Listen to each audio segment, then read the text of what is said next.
Hello बच्चों, आपका स्वागत है अल्फ़ाबेट क्लासेस में। और आज हम देखने वाले हैं क्लास 10 से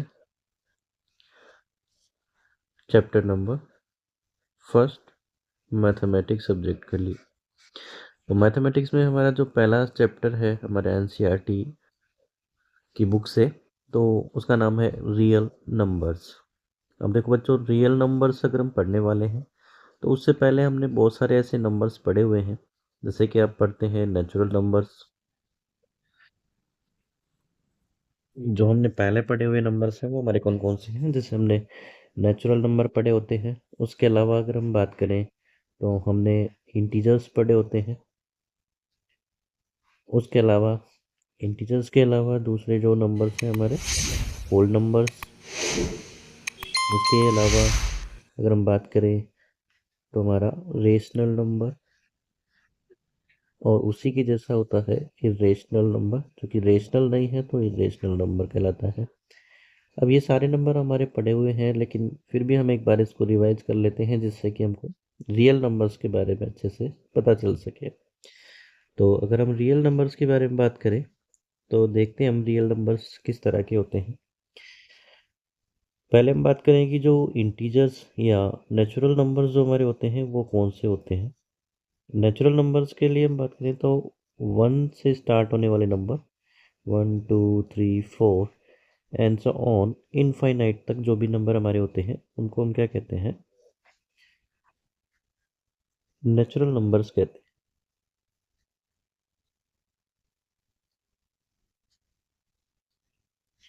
राइट। और इसी तरह अगर हम बात करें इंटीजर्स की, बट इंटीजर्स से पहले अगर हम देखें तो होल नंबर्स क्या होते हैं। होल नंबर्स जो कि आपका 0 से स्टार्ट होते हैं, 0 1 2 3 4, जैसे कि नेचुरल नंबर होते हैं वैसे ही, लेकिन यहाँ पर नेचुरल नंबर के अलावा यहाँ पे 0 ऐड हो जाता है। तो टोटल मिला के 0 से लेकर इनफाइनाइट तक के जो नंबर होते हैं वो हमारे क्या कहलाते हैं, होल नंबर्स कहलाते हैं।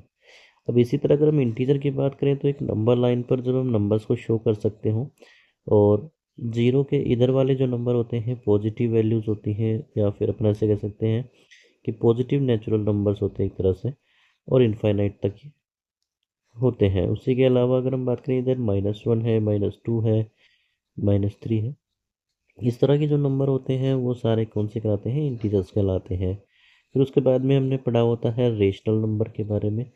रेशनल नंबर कौन से होते हैं, रेशनल नंबर में जो आपका नंबर p/q के फॉर्म में लिखा जा सके, ऐसा नंबर जो कि आपका p/q के फॉर्म में लिखा जा सके। और उसमें जो हमारा p और q होंगे वो कौन से होंगे, इंटीजर वैल्यूज होंगी या इंटीजर्स होंगे। और जहाँ पर q जो हमारा है वो नॉट इक्वल टू 0 होना चाहिए।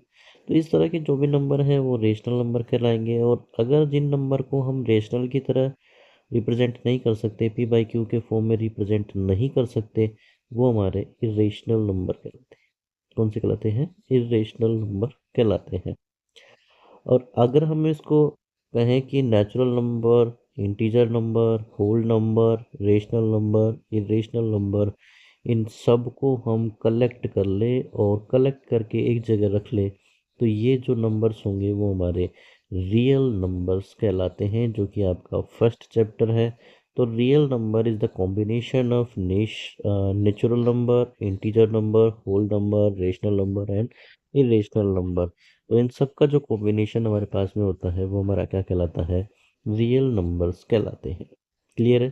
तो अभी हमको यहाँ से क्लियर हो गया है कि जो रियल नंबर होते हैं वो क्या होते हैं, राइट।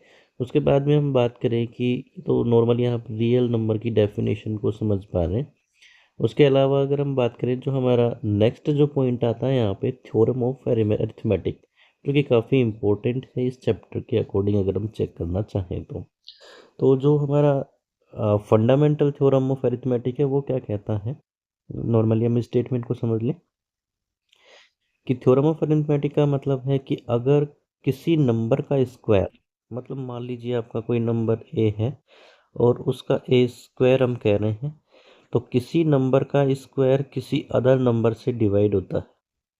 मान लीजिए कोई ए स्क्वायर कोई नंबर है और वो किसी अदर नंबर से आपका डिविजिबल है, तो जो ए होगा वो भी आपका इस नंबर से क्या होगा, डिविजिबल होगा। जैसे कि हमको एग्जांपल कंसीडर करें कि मान लो आपके पास में कोई नंबर 36 है, बिकॉज ऑफ ये आपका स्क्वायर है, किसका, 6 का स्क्वायर है। तो 36 अगर किसी नंबर 2 से डिवाइड होता है या 3 से डिवाइड होता है, हम 2 का एग्जांपल ले लेते हैं कि अगर 36 2 से डिवाइड होता है, जैसे कि हम चेक करें 36 डिवाइड बाई 2 तो 18 हो जाता है। तो अगर 36 2 से डिविजिबल है, तो जिसका हमने स्क्वायर किया है, तो 6 का हमने स्क्वायर किया, तो 6 भी 2 से डिविजिबल होगा। दैट मीन्स ये भी आपका 2 से डिवाइड हो जाएगा। तो थ्योरम ऑफ अरिथमेटिक क्या कहती है कि if the square of any number is divisible by any number, then that number is also divisible by given number। कि जो भी नंबर आपका, उसका स्क्वायर अगर किसी और नंबर से डिवाइड हो रहा है, तो उस नंबर को भी जिसका आपने स्क्वायर किया है वो भी उस नंबर से डिवाइड होगा। तो जो कि हमने एग्जाम्पल में समझा, तो इस तरह से एग्जाम्पल से हम इस चीज़ को क्लियर कर सकते हैं। ठीक है, उसके बाद में अगर हम देखें कि थ्योरम ऑफ अरिथमेटिक के बाद में, क्योंकि थ्योरम ऑफ अरिथमेटिक जो हमारा है वो हम आगे जब क्वेश्चंस करेंगे तो उसमें हमारी हेल्प करने वाले हैं।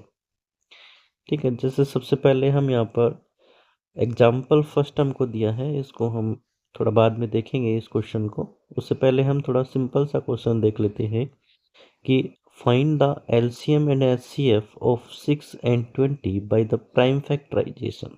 तो देखो हमको यहाँ बोला गया है कि प्राइम फैक्टराइजेशन का यूज़ करके आपको क्या करना है, ये वाला जो क्वेश्चन है 6 और 20 का हमको एलसीएम और एचसीएफ फाइंड आउट करके बताना है। तो इसका मतलब है कि हमको प्राइम फैक्टराइजेशन फाइंड आउट करना आना चाहिए। तो चलो हम इस क्वेश्चन को एक बार देख लेते हैं कि जैसे हम बात करें, हमारे पास में क्वेश्चन में जो नंबर गिवन है वो नंबर क्या है, 6, 20, और उसके लिए हमको एलसीएम भी फाइंड करना है और एचसीएफ भी फाइंड करना है। बाकी यूजिंग क्या करना है, हमको प्राइम फैक्टराइजेशन मेथड का यूज करना है। तो पहले तो हम प्राइम फैक्टराइजेशन कर लेते हैं। 6 के लिए हम यूज करते हैं, तो 6 का जो प्राइम फैक्टराइजेशन है वो कुछ इस तरह से हम करेंगे। 2 से डिवाइड करेंगे 3 आ जाएगा, 3 से डिवाइड करेंगे 1 आ जाएगा। तो जो 6 के जो आपके फैक्टर आएंगे वो कितने आएंगे, 2 × 3। अगेन हम 20 का भी फैक्टर कर लेते हैं। तो 20 का जब आप फैक्टर करोगे तो आपके पास में आएगा 2, देन 10। 2 सो 2 को अगर हम 2 से हम डिवाइड करेंगे 20 को तो आएगा 10। फिर 2 से हम 10 को डिवाइड करेंगे तो आएगा 5। एंड यहाँ पर अब ये 5 से ही डिवाइड हो सकता है, तो 5 का जाएगा यहाँ पे 1। सो द फैक्टर, अगर हमने जो प्राइम फैक्टराइजेशन का मतलब आप ये समझ लीजिए कि जब भी हम फैक्टर करेंगे तो ये नंबर आपके प्राइम नंबर्स की तरह ही यूज होने चाहिए। यहाँ पे अगर हम बात करें तो ये हमारे पास आता है 2 × 2 × 5, राइट। अब प्राइम फैक्टराइजेशन मेथड को यूज करके एलसीएम कैसे फाइंड किया जाए, तो सबसे पहले हम एलसीएम को सोल्व करने की कोशिश करते हैं। एलसीएम का बच्चों जो नेम है, फुल नेम, पहले हम फुल नेम देखें तो क्या होता है, lowest common multiple, right. Find कैसे करेंगे हम इसको, देखो कि 2 और 3, यहाँ पर हमारे पास में 2 भी फैक्टर है, यहाँ भी 2 फैक्टर है, या 3 फैक्टर है, या 3 फैक्टर नहीं है, और यहाँ पे 5 है और यहाँ पे 5 नहीं है। तो हमको जब भी एलसीएम फाइंड आउट करना होता है तो जो भी फैक्टर हमारे पास अवेलेबल है उनकी मैक्सिमम पावर को हम कंसीडर करते हैं। जैसे कि हमारे पास में 2 एक फैक्टर है, लेकिन 2 दोनों में है, और दोनों में सबसे ज़्यादा जो पावर है वो हमारे पास कितनी है, 2 बार है, मतलब 2 टाइम्स हमको 2 मिल रहा है। तो हम यहाँ पर जो फैक्टर यूज करेंगे वो एलसीएम के लिए क्या यूज करेंगे, 2 हमको 2 बार कंसीडर करना पड़ेगा। इसी तरह अगर हम 3 को देखें तो 3 यहाँ पर दोनों में मैक्सिमम कितनी बार है, तो 1 बार मैक्सिमम है, तो मैक्सिमम 3 की पावर कितनी हो जाएगी, 1 बार। और इसी तरह अगर हम 5 को देखें तो 5 की भी मैक्सिमम पावर हमारे पास में कितनी आती है, 1। देन हम इसको सोल्व करेंगे तो 5 × 2 = 10, 10 × 2 = 20, एंड 20 × 3 = 60 हमारा एलसीएम आ जाएगा। इसी तरह अगर हम एचसीएफ फाइंड आउट करना चाहते हैं, सॉरी, एचसीएफ फाइंड आउट करना चाहते हैं,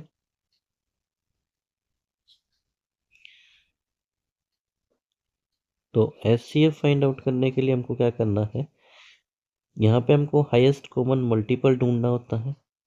नेम अगर हम बात करें तो हाईएस्ट कॉमन फैक्टर, तो यहाँ पे हम हाईएस्ट कॉमन फैक्टर ढूंढेंगे। तो इसको हम अगर देखें तो जैसे मान लो कि 6 का जो आपका फैक्टर है वो कितना है, 2 × 3, एंड 20 का जो फैक्टर है हमारे पास में 2 × 2 × 5। तो देखो कॉमन हमको यहाँ पे ढूंढने हैं, जैसे दोनों में जो कॉमन नंबर होगा वही हमारा आंसर होगा। तो 2 हमारा कॉमन है, 3 यहाँ पर कॉमन नहीं है, एंड 5 भी यहाँ पर कॉमन नहीं है। तो एचसीएफ की जो वैल्यू हमारे पास आएगी वो कितनी आ जाएगी, ओनली 2। तो इस तरह से अगर हम बात करें कि जो एलसीएम ऑफ 6 एंड 20 है, अगर हम बात करें एलसीएम ऑफ 1 एंड 6 एंड 20 है, वो हमारे पास में आया 60। और इसी तरह अगर हम H C F of 6, 20 find out करते हैं तो वो हमारे पास में आता है 2। तो ऐसे क्वेश्चन जिनमें हमको केवल एलसीएम और एचसीएफ फाइंड करने हैं, तो कुछ इस तरीके से हम एलसीएम और एचसीएफ को फाइंड आउट कर सकते हैं। इसमें और भी क्वेश्चंस हमारे पास में हैं जो आप यहाँ से सोल्व कर सकते हो। जैसे कि एग्जांपल के अलावा अगर हम बात करें एक्सरसाइज में, तो एक्सरसाइज में हमारे पास में देखो प्राइम फैक्टराइजेशन मेथड के थ्रू हमको ये तो प्राइम फैक्टराइजेशन फाइंड करना हो गया। उसके अलावा हम LCM and HCF find out कर सकते हैं होता है। तो चलो इस क्वेश्चन को एक बार हम सोल्व कर लेते हैं कि हमारे पास में है find the HCF and HCF of 96 and 404 by the prime factorisation. तो पहले तो हम HCF फाइंड करेंगे, देन इस फॉर्मूले की हेल्प से हम LCM को कैसे फाइंड आउट करते हैं ये हम यहाँ पे देख लेते हैं। तो जो हमारा क्वेश्चन है HCF A, और इस तरह का फॉर्मूला हमको यूज करना है कि हमारे पास में 2 नंबर्स हैं 96। एक बार चेक कर लें वापस से, द नंबर्स आर 96, 40, राइट। तो जैसे कि हमारे पास में 2 नंबर्स हैं 96 एंड 404, उसका पहले हमको HCF फाइंड आउट करना है, एंड देन जो हमारे पास फॉर्मूला है उसकी हेल्प से HCF जब हमको फाइंड आउट हो जाएगा तो हम उसके बाद में उसमें LCM कैसे फाइंड आउट करेंगे। तो सबसे पहले तो हम 96 के प्राइम फैक्टराइजेशन कर लेते हैं। तो 96 के लिए करेंगे तो 2 आएगा, फिर 48, 2 96 में डिवाइड करेंगे तो फिर 2 का डिवाइड करेंगे तो हमारे पास आएगा 24, फिर 2 से डिवाइड करेंगे तो 12, एंड 2 से डिवाइड करेंगे तो 6, एंड 2 से डिवाइड करेंगे तो 3, एंड देन 3 से डिवाइड करेंगे तो 1। सो हमारा जो प्राइम फैक्टराइजेशन है 96 के, वो कितना आएगा, 2 × 2 × 2, 2 हमको 5 बार कंसिडर करना, 2 × 2 × 3, राइट। 2 2 4, 4 2 8, 8 2 16, 16 2 32, एंड 32 3 96। सो अगेन हम 220 के लिए सोल्व कर लेते हैं।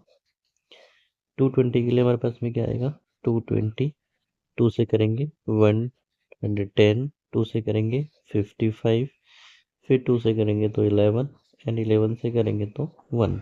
Then factors of 220 is given by 2 × 2 × 2 × 11। तो इस तरह से हमारे पास में 2 2 2 और 11 इस तरह से कुछ वैल्यूज आ जाती हैं।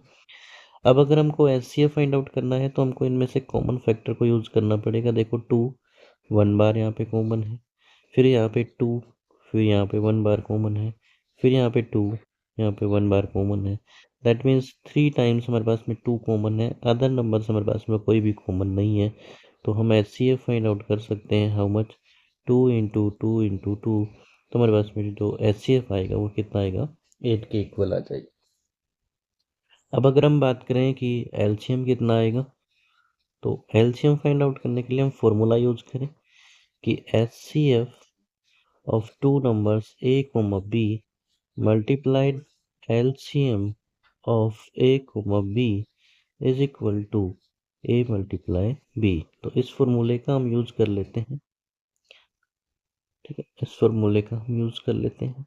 तो हमारे पास में 2 नंबर्स हैं और जिनमें हमारे पास में HCF की वैल्यू 8 है, multiply LCM n equal to 96 × 220।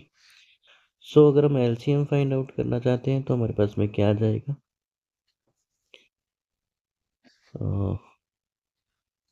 Number is 404, okay okay then 404 होना चाहिए था, बट हमने 220 कर लिया है, तो कोई नहीं, 220 से हम सोल्व कर लेते हैं इसको। सो 96 into 220 divide by 8, so this is 12, and 12 को मल्टीप्लाई करेंगे इससे तो 12 टू ज़ा 24, एंड 12 टू ज़ा 24 और 2 26। तो इस तरह से हमारा जो एलसीएम आएगा वो कितना आएगा, 2640। आप चाहें तो इसको चेक कर सकते हैं, इन दोनों नंबर को अलग मल्टीप्लाई कर लीजिए और एलसीएम एचसीएफ को अलग से मल्टीप्लाई कर लीजिए। अगर सेम आता है तो हमारा आंसर करेक्ट हो जाएगा। ठीक है, आगे हम देखेंगे जो भी हमारा चैप्टर नेक्स्ट होगा उसको हम देखेंगे।